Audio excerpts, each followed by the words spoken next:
Welcome back to Modern Mondays here at Guardian Games in Portland, Oregon. We're in round number 2 of 4 here. We're Portland Paper. I'm Travis Cooper, hanging out with my friend.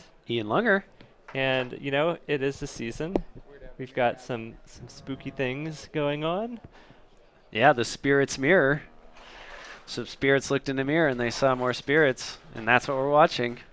What does it take to break the mirror? Ooh. Ooh. Not that blue mirror card from Throne. I Can do tell you feel, that much. yeah, I feel like, not having Urchin here, I have to at least try to get some puns in for the cast, or else all of our fans that enjoy her excellent punnage would be disappointed. It's true, yeah. I think they probably are whenever we do puns anyway, but, we have to do what we can. Okay, 1-1 here. Matthew taking on Calvin. And yeah, who's going to get the Drog Skull captain? It's interesting the spirits are all kind of the new templating where it's like spirits you control, not like merfolk where it's some merfolk are all merfolk or some slivers are all slivers, but the spirits are just your spirits. It kind of feels flavorful, I guess. Yeah. All right, we get the Mausoleum Wanderer on Matthew's side and a Hollowed Fountain tap for Calvin. Looks like Supreme Phantom out turn 2 for Calvin. This is interesting. So post board, we maybe got some kind of one-sided board wipes, perhaps, like a Settle the Wreckage might come in. Yeah, that would be a cool one here. I think, especially on Matthew's side, playing something like Ancient Ziggurat, I would not really expect many non-creature spells to come in. But I haven't really seen Calvin's mana base, so it's possible his mana base can facilitate it better. So we get a Moreland Haunt from Calvin, which is pretty strong if we're just playing kind of a mirror game here, because when your spirits die, they're going to get to come back and get buffed by all your lords. And Calvin on the Lord heavy draw here. Yeah, which seems like in the mirror where you want to be.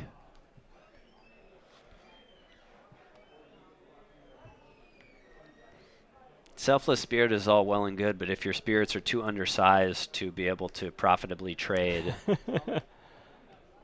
So it's going to be 1, 2, 3, 4, 5, 6 damage coming across.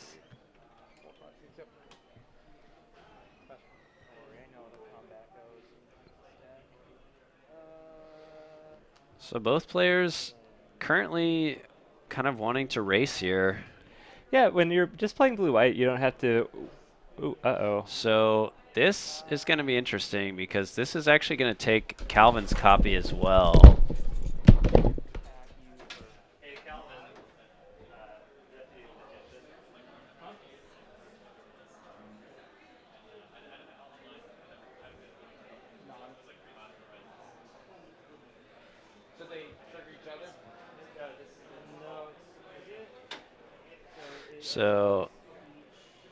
So we're kind of clarifying Deputy of Detention, but I believe what happens is Deputy takes all copies.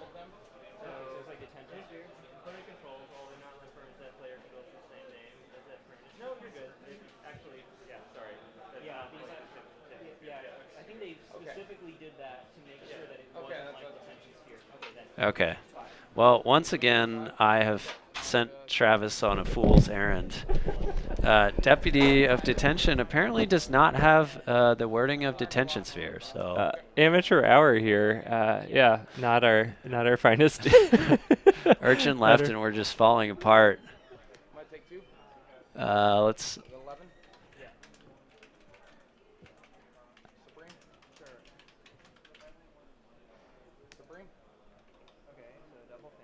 I'd like to say that I lived through the horrors of Return to Ravnica Theros standard with Detention Sphere, and that was a little PTSD that kicked in there. Yeah.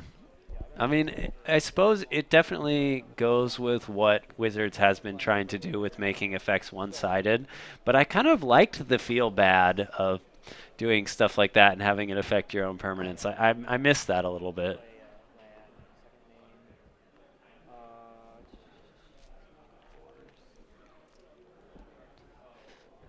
Deputy didn't quite learn all the things Detention Sphere had to say.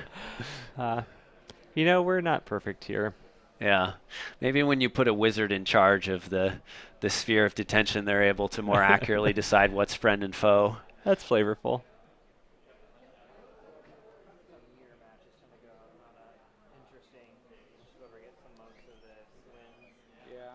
It does feel like in this matchup where you're not playing a card like Collected Company, everything is pretty face value here, except for something like maybe Spell Queller, and so you're just going to be able to kind of do straight math and be like, well, is it worth attacking? Yep. Nope. Interesting, Matthew choosing to play a Flagstones of Trocaire in this deck. Do you think maybe there's some sort of like sack outlet for Flagstones, or do you think it's just kind of like on the off chance that you play something like Pox, maybe you can get some value out of that Flagstones? Well, there's a Ghost Quarter, so there always is a chance of Okay. like some mana fixing going on there. Sure.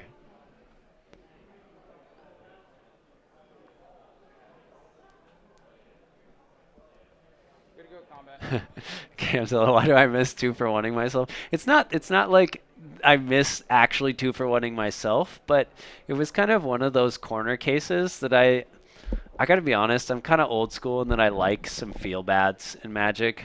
Like I really don't mind.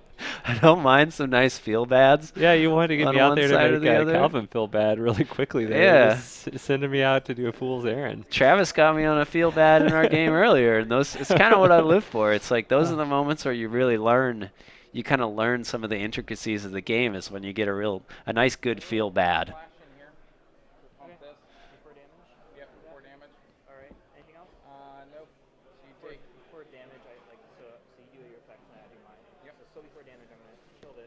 All right, we got some Selfless Spirit shenanigans going on.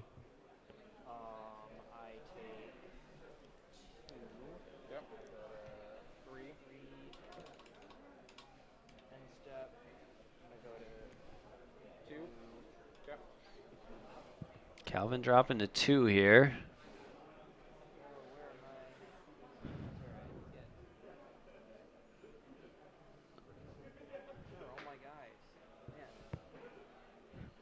Gonna activate this Moreland Haunt.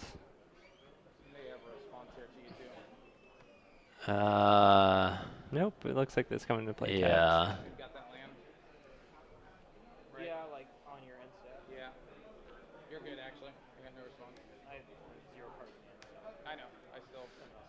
Calvin with no cards in hand here. It's gonna be a tough road back. It looks like Matthew's at 11, so.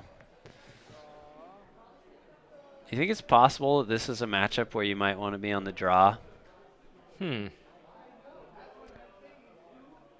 That's an interesting question. Yeah, there aren't, except for Moreland Haunt, there aren't a lot of sort of card advantage engines in the deck, really, when it's playing your fair creatures. And Calvin scoops him up. Tom Ross actually recently had a tweet where he noted that he's of kind of like a lot of the players he knows, he maybe elects to take the draw more often than a lot of people in the game, which, I mean, Tom Ross also famous for playing decks like the mono black Pox or discard decks. Yeah, I think there are some situations where you might want to take the draw. A thing that comes up to me is if you're playing something like Grixis Shadow Mirror, taking the draw might be good because there aren't a lot of cards that are 2-for-1s in that matchup, and you're just really depending on all your cards like providing full value outside of maybe a Snapcaster Mage or one of Kolaghan's commands. So having the extra cards is important. Also, something like Jund or black-green mirrors.